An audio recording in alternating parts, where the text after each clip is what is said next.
Brought to you by NBC bearing, भारताची पहिली bearing उत्पादक. राज्याचे विरोधी पक्ष नेते अंबादास दानवे आपल्यासोबत आहेत. दादा, उद्या तुम्ही छत्रपती संभाजीनगर शहरासह अनेक राज्यातल्या वेगवेगळ्या भागांमध्ये एक मोठं आंदोलन करताय. काय आंदोलन आहे, काय रूपरेषा आहे, काय सांगाल? जन आक्रोश आंदोलन माननीय उद्धवजी ठाकरे साहेबांच्या नेतृत्वाखाली उद्या महाराष्ट्रातल्या 36 जिल्ह्यामध्ये 36 ठिकाणी एकाच वेळेस सकाळी 12 वाजताची वेळ आम्ही दिलेली आहे. जनरली 11:30ला हे आंदोलन सुरू होणार आहे. संभाजीनगरातसुद्धा हे आंदोलन उद्या क्रांती चौकात होणार आहे. या राज्यामधील जे मंत्रिमंडळ हे कलंकित मंत्रिमंडळ आहे. मुख्यमंत्री साधन शुचितेच्या भ्रष्टाचार मुक्तीच्या गोष्टी करतात, परंतु या महाराष्ट्राचे मुख्यमंत्रीसुद्धा हतबल झालेले आहेत. या राज्याचे मंत्री चड्डी बनियांवर सिगारेट ओढत मोठे मोठे खोके नोट्यांचे खोके दाखवतात. या राज्याचे मंत्री विधिमंडळात रम्मी खेळतात. या राज्याच्या मंत्र्यांच्या बारमध्ये 22 मुली डान्स करताना सापडतात. या राज्यातले मंत्री जादूटोणा करतात. या राज्यातल्या मंत्र्यांचं नाव हनी ट्रॅपमध्ये येतं. आणि मग हे कलंकित मंत्री या राज्यातले आहेत. आणि म्हणून या कलंकित मंत्र्यांना मुळं या महाराष्ट्राला लाज वाटू लागलेली आहे. आणि म्हणून या मंत्र्यांना मंत्रिमंडळातून काढलं पाहिजे. ही भूमिका शिवसेनेची आहे आणि ही जनतेची आहे. म्हणून हा जनतेचा आक्रोश आंदोलनाच्या माध्यमातून सोमवारी आम्ही व्यक्त करणार आहोत. दुसरी एक फोटो व्हायरल केला जातो आहे. उद्धव ठाकरे 6व्या रांगेत बसलेत आणि ह्याची आम्हाला लाज वाटते असे पोस्ट काही ठिकाणी शेअर होत आहेत. त्याबद्दल काय सांगाल?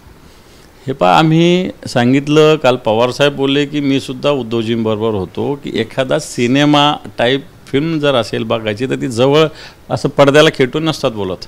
आता तुमचा कॅमेरा काय मला तोंडाला लावून असं बघायचा का, एक नंबरला मी बसायचं का, मला लांबच बसावं लागेल ना. तर तसं ते बसलेले, याची लाज यांना वाटू लागले. आमचा तोच मुद्दा, याची यांना लाज वाटते उद्धवजींचं. वा वा वा, फार छान आहे. पण यांना याची लाज वाटत नाही की आपल्या मंत्र्याचं नाव हनी ट्रॅपमध्ये येतं. यांना याची लाज वाटत नाही की आपल्या राज्याचा मंत्री विधिमंडळात रम्मी खेळतो. याची लाज यांना वाटत नाही की आपल्या राज्यातले आमदार मंत्री चड्डी बनियांवर लोकांना मारतात. याची यांना लाज वाटत नाही की आपल्या राज्यातल्या मंत्र्याच्या डान्स बारमध्ये 22 मुली पकडल्या जातात. याची यांना लाज वाटत नाही. आणि म्हणून हे सालं दुतोंडी पद्धतीनं भूमिका व्यक्त करणारे लोक आहे. लाज तर या बेसिक भूमिकेची वाटली पाहिजे. दुसरा एक महत्त्वाचा मुद्दा आहे की स्वातंत्र्य दिनानिमित्त कल्याण डोंबिवलीमध्ये चिकन मटनचे शॉप, कत्तलखाने बंद राहणार आहेत. विरोधकांकडून असा आरोप होतोय की हे आता अति होत आहे. स्वातंत्र्य दिनाचा आणि चिकन मटनाचा काय संबंध आहे? स्वातंत्र्य दिनाच्या दिवशी चिकन आणि मटन शॉपचा संबंध काय आहे? स्वातंत्र्य काय चिकन मटन शॉप बंद ठेवून मिळालेलं आहे का? अरे स्वातंत्र्य तर रक्तरंजित क्रांती झाली. भगतसिंग असेल, बटुकेश्वर असेल, मदनलाल धिंगरा असेल, बाबू गेनू असेल, कित्येक लोकांनी कशा पद्धतीनं स्वातंत्र्य लढलेलं आहे. आणि असं असताना हे काय मटन आणि चिकन बंद ठेवून स्वातंत्र्य, मला ते फालतू बोगस गोष्टी आहे. जगदीप धनखड बाहेर दिसत नाही, त्यामुळे संजय राऊतांचं म्हणणं आहे की त्यांना हाऊस अरेस्ट केलं आहे का? हा संजय राऊत साहेबांचा स्पेसिफिक शब्द आहे, हाऊस अरेस्ट. परंतु एक ही भूमिका सत्य आहे की ज्या दिवशीपासून जगदीप धनखड साहेबांनी राजीनामा दिला, सार्वजनिक ठिकाणी जगदीप धनखड साहेब कुठेही दिसले नाही. कोणाशीही जी माहिती मिळते, कोणाशी फोनवर सुद्धा त्यांचं बोलणं झालेलं नाही. याचाच अर्थ त्यांचा राजीनामा काय फार स्वखुशीनं झालेला दिसत नाही, हे तर स्पष्ट होत आहे. पहलगाम हल्ल्यानंतर उपमुख्यमंत्री एकनाथ शिंदे हे तिसऱ्यांदा श्रीनगरला गेलेत आणि सध्या त्यांचं तिथं रक्तदान शिबिर सुरू आहे. आता तिथं कोण आहे शिवसेनेच्या रक्तदानाला? ही तर सगळी नाटकबाजी आहे. ही तर सगळी नाटकबाजी आहे. श्रीनगरमध्ये रक्तदान शिबिर, यांचं रक्तदान इथं काय शिवसेनेची शाखा आहे का यांची? तिथं गद्दार लोकांची शाखा आहे का तिथं? हां, त्याच्यामुळे हे सगळं थोतांडे शोभाजी आहे, नाटकबाजी आहे. राज्यातले जे राज्यमंत्री आहेत ते आता अधिकाराची मागणी करत आहेत. त्यांचं म्हणणं आहे की शपथ घेऊन 8 महिने झाले मात्र अधिकार भेटत नाही, त्यामुळे त्यांच्यात अस्वस्थता आहे, त्या अधिकारांची मागणी करत आहेत. हे पण अधिकार तर कॅबिनेट मंत्री आणि राज्यमंत्र्यांनी सामंजस्याने घ्यायचे असतात.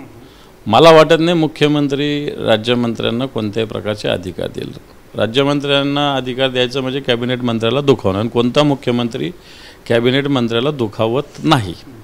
हा, पण कॅबिनेट मंत्र्यांनी, राज्यमंत्री हे तसे बरेच नौखे आहेत, नवीन आहेत, यांनाही काम करण्याची संधी मिळाली पाहिजे, अशी थोडीशी व्यापक भावना ठेवण्याची आवश्यकता आहे असं मला तरी वाटतं.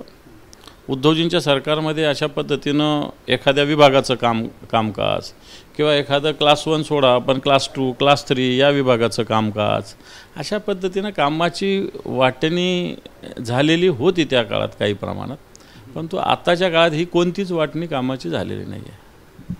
राहुल गांधींनी जे वोट चोरीचे आरोप केलेले आहेत त्यानुसार उद्या त्यांचा निवडणूक आयोगाच्या कार्यालयावरती इंडिया आघाडीचा मोठा मोर्चा असणार आहे.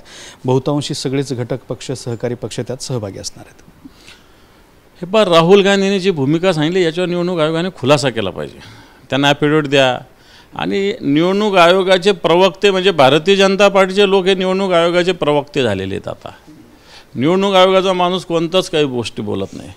राहुल गांधींचे सांगितले सत्य घटना. एक बंगलोरच्या एका घरात 90 मतदार आहे, छोट्या 10x10 खोलीत, आणि तो भारतीय जनता पार्टीचा कार्यकर्ता आहे, त्याचं ते घर आहे आणि त्याने ते कबूल पण केलं आहे. अशा विषयाची निवडणूक आयोगाने इन्क्वायरी केली पाहिजे खऱ्या अर्थानं. 80 वर्षाची 70 वर्षाची एक गृहस्थ ज्याचं नवीन 6 नंबरचा फॉर्म भरला गेला, 70 वर्ष ज्याचं वय तो 18 वर्ष अधिकारी, समजा त्यांच्या काळात 21 वर्ष असेल तर 20 ते 70 50 वर्षात यांनी मतदान कुठंच केलं नसेल का? मग फॉर्म 6 कसा? मला वाटतं या सगळ्या गोष्टीचं उत्तर निवडणूक आयोगाने दिलं पाहिजे. बाकी याच्याशी संघर्ष जास्त करण्याची गरज नाही आहे. झालं असेल अशा चुका तर मान्य केल्या पाहिजे, येणार काळात होणार नाही याची खबरदारी घेतली पाहिजे. पण शरद पवारांनी यावरती तर अत्यंत गंभीर आरोप केला आहे. तो म्हणतात की विधानसभेवेळी 2 जण भेटले आणि ते म्हटले की 160 जागा जिंकून देण्याची गॅरंटी देतो. हे पहा, या संदर्भात विधानसभेच्या निवडणुकीच्या वेळेस लोकांच्या मनात आणि अनेक उमेदवारांच्या मनात पाल चुकचुकत होती. सगळ्या उमेदवारांकडे असे लोक जाऊन बसत होते की मी तुम्हाला जिंकून देतो, मी तुम्हाला वोटिंग मशीन मॅनेज करून देतो, असं सगळ्या उमेदवाराकडे कोणी ना कोणी येऊन गेलेलं आहे. काही संशयास्पद, या संभाजीनगरातसुद्धा काही संशयास्पद. आमची एक महिला आघाडीची लेडी आहे, साधी गृहिणी एक, ती मला सांगत होती तिचं स्वतःचं मेस चालतं. ती सांगते की दादा माझ्याकडे काही लोक जेवायला आले होते, त्यांना माहिती नाही की मी संघटनेचं काम करते, पण त्यांच्या ज्या गप्पा चालू होत्या त्या अशाच चालू होत्या की EV कसं मॅनेज करायचं असं. त्या साध्या गृहस्थेनं, ती बिचारी फार हुशार लेडी नाही आहे, मेस चालू होती स्वतःची, पण तिच्या मेसमध्ये असे काही लोक जेवायला आले होते आणि ते अशा पद्धतीने गप्पा, असं तिनं मला तर 4-6 महिन्यापूर्वी सांगितलं. पण मला वाटतं निवडणुकीत झाल्यानंतर अशा विषय करत असताना माझ्यासारख्या लोकांनी त्याच्याकडे दुर्लक्ष केलं. पण एक प्रकार तर धक्कादायक तुम्हीच समोर आणला होता आणि त्या व्यक्तीला अटकही करून दिली होती तुम्ही. आला होता ना, मला तो एक व्यक्ती फोन करत होता की मी वोटिंग मशीन मॅनेज करून देतो अशा पद्धतीने, एवढी रक्कम द्या तेवढी रक्कम. मी त्याला 1-2 लाख रुपये दिली होती. ती व्यक्तीला पोलिसांनी अटक केलं होतं. नंतर पोलिसांनी काय केलं मला माहिती नाही, परंतु मला असे फोन येत होते. नगरची एक व्यक्ती होती, त्याला पोलिसांनी अटक केलं होतं. प्रांजल खेवलकर प्रकरणामध्ये महिला आयोगानं पोलीस महासंचालकांना पत्र दिलं आहे. त्यात त्या म्हणतात की मानवी तस्करीचा हा प्रकार असावा, त्यामुळे या संपूर्ण प्रकरणात SIT स्थापन करून चौकशी करावी. जो करायचा तो तपास करावा, परंतु हे व्यक्तिगत लढाई लढतात असं दिसतंय. खरोखर तुम्हाला अशा विषयात हात घालायचा तर राज्यामध्ये अनेक ठिकाणी या गोष्टी चालतात. महिला आयोगाला आम्ही नेऊन दाखवतो, त्याच्याविषयीसुद्धा SITची मागणी करा. आता ते कॅमेरासमोर नाही सांगता येणार कुठं कुठं मानवी तस्करी कशा पद्धतीनं सत्ताधारी पक्षाचे लोक करतात. पण जळगावमध्ये एकनाथ खडसेंच्या प्रतिमेला जोडे मारो आंदोलन ठेवण्यात आलं होतं आणि तिथे एक भाजपचा कार्यकर्ता तिथे एकनाथ खडसेंच्या प्रतिमेवरती थुंकला. हे ही भारतीय जनता पार्टी इतक्या खालच्या लेवलला जाते. ठीक आहे, आंदोलन केलं पाहिजे. एकनाथ खडसेंच्या प्रतिमेला तुम्हाला काय करायचं, जोडे मारायचे मारा, हार घालायचं घाला, पण अशा पद्धतीने थुंकणं वगैरे हे विषय काही सभ्यतेला धरून नाही असं माझं मत आहे. आंदोलन करा, एकनाथ खडसेच्या विरुद्ध आंदोलन करायचं करा, तुमचं आंदोलन करणं अधिकार आहे, पण अशा पद्धतीनं प्रतिमेवर थुंकणं वगैरे ते भारतीय जनता पार्टीच्या कार्यकर्त्या हे तर मला असं वाटतं अतिशय असभ्यतेचं लक्षण आहे. दुसरा महत्त्वाचा मुद्दा म्हणजे शरद पवारांनी मंडल यात्रा काढलेली आहे. त्या मंडल यात्रेवरती ओबीसी नेते टीका करतात. चंद्रशेखर बावनकुळे म्हणतात की ही मंडल यात्रा म्हणजे शरद पवारांची नौटंकी आहे. त्यांनी केलं ते ओबीसीसाठी कार्य आहे, ओबीसीला न्याय मिळवून देण्याचं आहे, आणि यांनी केलं ती नौटंकी आहे. छगन भुजबळ करत होते ते ओबीसीला न्याय मिळवून देण्यासाठी करत होते. तो कोणतरी मधल्या काळात एक ओबीसीचा नेता उभा राहिला, त्यालाही सपोर्ट करत होते, तो ओबीसीला न्याय मिळवून देत होता. मग शरद पवारांसारखे व्यापक नेतृत्व असणारे व्यक्ती जर अशा पद्धतीनं करत असेल तर त्याला नौटंकी का म्हणायचं? तुम्ही केलं आपला तो म्हणजे बाब्यान दुसऱ्याचं ते कार्ट, असं ते प्रकार आहे. तर हे होते राज्याचे विरोधी पक्षनेते अंबादास दानवे.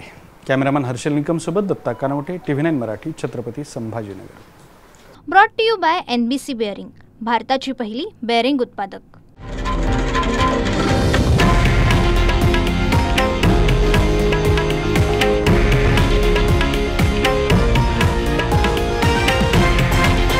हे आहे देशातील नंबर 1 न्यूज नेटवर्क आणि आपण पाहत आहात TV9 मराठी, एकमेव.